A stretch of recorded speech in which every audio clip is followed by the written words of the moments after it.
बिस्मिल्लाहिर्रहमानिर्रहीम। कैसे हैं व्यूअर्स आप लोग? उम्मीद है सब ठीक ठाक होंगे। इस क्लास में हम इंशाल्लाह बहुत ही अहम टॉपिक्स को डिस्कस करेंगे।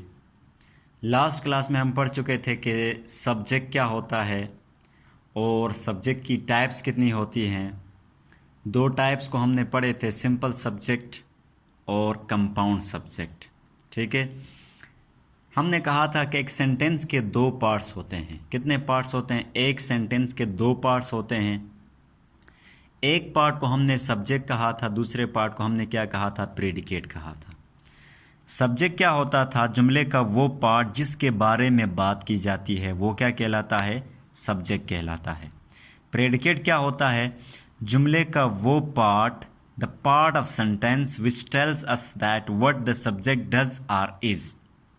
जुमले का वो पार्ट जो हमें ये बताए कि इस जुमले में सब्जेक्ट क्या कर रहा है या सब्जेक्ट क्या है, उस पार्ट को हम क्या कहते हैं? प्रेडिकेट कहते हैं। यानी प्रेडिकेट हमें ये बताता है कि हमारा सब्जेक्ट क्या कर रहा है या हमारा सब्जेक्ट क्या है। जुमले का वो पार्ट जो हमें ये बताए कि हमारा सब्जेक्ट क्या कर रहा है या हमारा सब्जेक्ट क्या है, तो जुमले का वो पार्ट क्या कहलाएगा? प्रेडिकेट कहलाएगा। आप किसी भी सेंटेंस को दो पार्ट्स में अलग कर दें, जिसके बारे में बात की जाएगी वो सब्जेक्ट कहलाएगा, और जो सब्जेक्ट के बारे में हमें इंफॉर्मेशन देगा वो क्या कहलाएगा? प्रेडिकेट कहलाएगा। सब्जेक्ट के अलावा जितना भी हिस्सा होता है वो जुमले का प्रेडिकेट कहलाता है। जिस एग्जांपल में आप देखें, Ali takes tea, Ali takes tea. अब यहाँ पे अली हमारा क्या है? अली हमारा सब्जेक्ट है, क्योंकि इस सेंटेंस में हम किसके बारे में बात कर रहे हैं? अली के बारे में बात कर रहे हैं, तो अली हमारा क्या है? सब्जेक्ट है। हमने कहा था कि सेंटेंस में सब्जेक्ट के अलावा तमाम हिस्से को हम क्या कहते हैं? प्रेडिकेट कहते हैं। तो टेक्स टी हमारा क्या हो जाएगा? प्रेडिकेट हो जाएगा। अब यहाँ पे देखें, अली टेक्स टी में ये जो प्रेडिकेट है ये हमें क्या बताता है? हमें ये बता रहा है कि हमारा जो सब्जेक्ट अली है वो क्या कर रहा है, व्हाट द सब्जेक्ट डज। यानी पहले सेंटेंस में हमारा प्रेडिकेट ये बताता है कि हमारा सब्जेक्ट क्या कर रहा है। तो हमारा सब्जेक्ट क्या कर रहा है? चाय पीता है। ठीक है, अली इस जुमले का सब्जेक्ट हुआ और टेक्स टी क्या हुआ? प्रेडिकेट हुआ। प्रेडिकेट हमें क्या बता रहा है कि हमारा सब्जेक्ट इस सेंटेंस में क्या कर रहा है। दूसरे सेंटेंस में देखें, Ali is a doctor, Ali एक डॉक्टर है। यहाँ पे हम किसके बारे में बात कर रहे हैं? अली के बारे में बात कर रहे हैं। तो अली जुमले का क्या है? सब्जेक्ट है। बाकी इज़ अ डॉक्टर इस जुमले का क्या है? प्रेडिकेट है। अब ये प्रेडिकेट हमें क्या बताता है? What the subject is. ये प्रेडिकेट हमें ये बता रहा है कि हमारा सब्जेक्ट क्या है।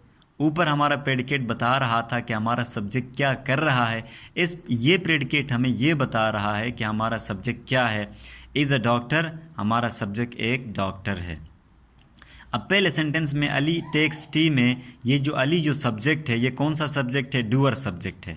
सब्जेक्ट के भी हमने दो सब टाइप्स पढ़ी थी, एक को हमने डूअर सब्जेक्ट कहा था, दूसरे को हमने बियर सब्जेक्ट कहा था।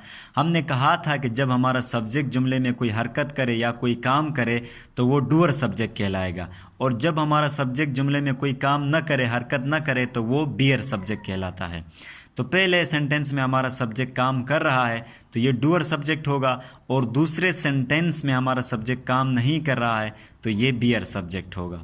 और प्रेडिकेट, पहला प्रेडिकेट हमें ये बता रहा है कि हमारा सब्जेक्ट क्या कर रहा है, दूसरा प्रेडिकेट हमें ये बता रहा है कि हमारा सब्जेक्ट क्या है।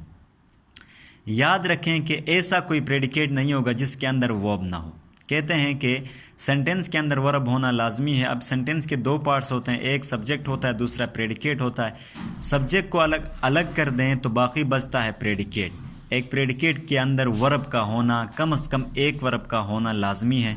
एक वर्ब के बगैर कोई भी प्रेडिकेट नहीं हो सकता। अगर हमारा प्रेडिकेट एक ही वर्ड पर मुश्तमिल है तो वो वर्ड ज़रूर क्या होगा? वर्ब होगा। ठीक है, जिस एग्जांपल में हमने लिखा है बर्ड्स फ्लाई, यहाँ पे हम बात कर रहे हैं बर्ड्स के बारे में, तो ये हमारा सब्जेक्ट हुआ और आगे जो फ्लाई है ये इसका क्या है, प्रेडिकेट है। अब हमारा प्रेडिकेट जो है वो एक ही वर्ड पर मुश्तमिल है और अगर हम गौर करें तो ये जो वर्ड है फ्लाई ये क्या है, वर्ब है। तो बर्ड्स फ्लाई ये पूरा एक सेंटेंस है, इसमें बर्ड्स जो है हमारा सब्जेक्ट है, फ्लाई हमारा क्या है, प्रेडिकेट है। प्रेडिकेट हमें ये बता रहा है कि हमारा जो बर्ड सब्जेक्ट है वो क्या कर रहा है, वो फ्लाई कर रहा है। यहाँ पे हमारा जो बर्ड है वो डूअर सब्जेक्ट है, ठीक है। नीचे देखें, अली टेक्स टी, एक ये सेंटेंस है, अली चाय पीता है। दूसरा सेंटेंस है Ali makes and takes tea, Ali चाय बनाता है और पीता है। अब पहले सेंटेंस में अगर आप देखें तो अली जो हमारा सब्जेक्ट है वो एक ही काम कर रहा है। दूसरे सेंटेंस में अगर देखें हमारा सब्जेक्ट अली दो काम कर रहा है, एक मेक दूसरा टेक। तीसरे सेंटेंस में देखें अली राइट्स और रीड्स अ बुक, अली किताब पढ़ता है, किताब लिखता भी है और पढ़ता भी है, इसमें भी हमारा सब्जेक्ट दो काम कर रहा है। अब याद रखें कि जब भी हमारा सब्जेक्ट जुमले में एक ही एक्शन परफॉर्म करे, जब भी हमारा सब्जेक्ट जुमले में एक ही काम करे, एक ही एक्शन परफॉर्म करे, तो वो जो प्रेडिकेट होगा वो क्या कहलाएगा, सिंपल प्रेडिकेट कहलाएगा। क्या कहलाएगा, प्रेडिकेट कहलाएगा, सिंपल प्रेडिकेट। जब हमारा सब्जेक्ट जुमले में एक से ज़्यादा एक्शन परफॉर्म करे, जब हमारा सब्जेक्ट जुमले में एक से ज़्यादा एक्शन परफॉर्म करे तो वो प्रेडिकेट सिंपल न कहला के क्या कहलाएगा, कंपाउंड प्रेडिकेट कहलाएगा। जैसे आप दूसरे और तीसरे सेंटेंस में देख सकते हैं हमारा जो सब्जेक्ट अली है वो दो दो एक्शन कर रहा है, मेक एंड टेक, राइट और रीड। डबल एक्शन होने की वजह से ये प्रेडिकेट सिंपल नहीं कहलाएगा बल्कि क्या कहलाएगा, कंपाउंड प्रेडिकेट कहलाएगा। या आप इस तरह भी कह सकते हैं कि जब हमारा प्रेडिकेट एक ही वर्ब पर मुश्तमिल हो, जब हमारा प्रेडिकेट एक ही मेन वर्ब पर मुश्तमिल हो तो वो प्रेडिकेट क्या कहलाएगा, सिंपल प्रेडिकेट कहलाएगा। और जब हमारा प्रेडिकेट एक से ज़्यादा मोर देन वन, एक से ज़्यादा मेन वर्ब्स पर मुश्तमिल होगा तो वो प्रेडिकेट क्या कहलाएगा, कंपाउंड प्रेडिकेट कहलाएगा। अब सिंपल और कंपाउंड प्रेडिकेट की डिफिनीशन देखते हैं। हमने जो कहा था उर्दू में उसी को हमने इंग्लिश में कन्वर्ट कर दिया। Simple predicate, when the predicate consist of only one main verb action then it will be known as simple predicate. जब हमारा प्रेडिकेट सिर्फ एक ही मेन वर्ब पर मुश्तमिल होगा, जब हमारा प्रेडिकेट एक ही मेन वर्ब पर मुश्तमिल होगा तो वो प्रेडिकेट क्या कहलाएगा, सिंपल प्रेडिकेट कहलाएगा। जैसे एग्जांपल में देख सकते हैं, शी राइट्स अ लेटर, यहाँ पे शी हमारा क्या है, शी सेंटेंस का क्या है, सब्जेक्ट है। दूसरा सेंटेंस है लाइबा टीचेस इंग्लिश, यहाँ पे लाइबा क्या है, सब्जेक्ट है। यहाँ से आगे राइट्स अ लेटर, ये इसका प्रेडिकेट है, टीचेस इंग्लिश ये इसका प्रेडिकेट है।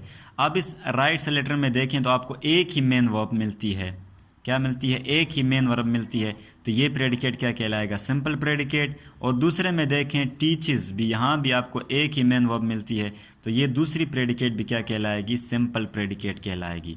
अब अगर हम कंपाउंड प्रेडिकेट की बात करें, when the predicate consist of more than one main verbs actions then it will be known as compound predicate.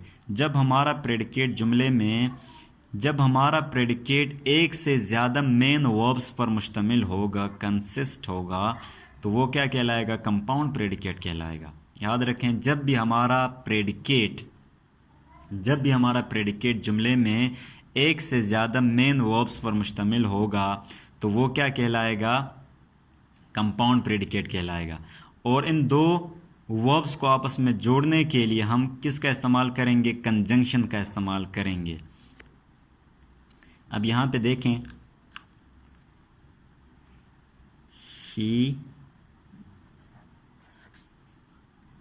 इन दो वर्ब्स को आपस में जोड़ने के लिए हम किसका इस्तेमाल करेंगे, कंजंक्शन का इस्तेमाल करेंगे। मोस्टली जो ज़्यादातर कंजंक्शन इस्तेमाल होते हैं वो कौन से होते हैं, and, or, nor, neither, either वगैरह इस्तेमाल होते हैं, ठीक है। तो कंपाउंड सब प्रेडिकेट क्या हुआ है, कैसा प्रेडिकेट जो एक से ज़्यादा मेन वर्ब्स पर मुश्तमिल होगा वो क्या कहलाएगा, कंपाउंड प्रेडिकेट कहलाएगा। जैसे एग्जांपल में देखें, she writes and reads a letter, यहाँ पे हमारा सब्जेक्ट शी है, शी के बारे में बात हो रही है, तो ये क्या कहलाता है, ये सब्जेक्ट हुआ हमारा। आपको मैंने बताया था कि सब्जेक्ट हमेशा या नाउन होता है या क्या होता है, प्रोनाउन होता है।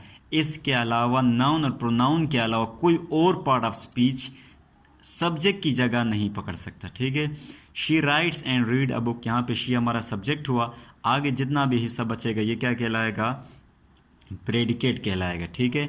अब यहाँ प्रेडिकेट में देखें, एक राइट मेन वर्ब है, दूसरा रीड मेन वर्ब है।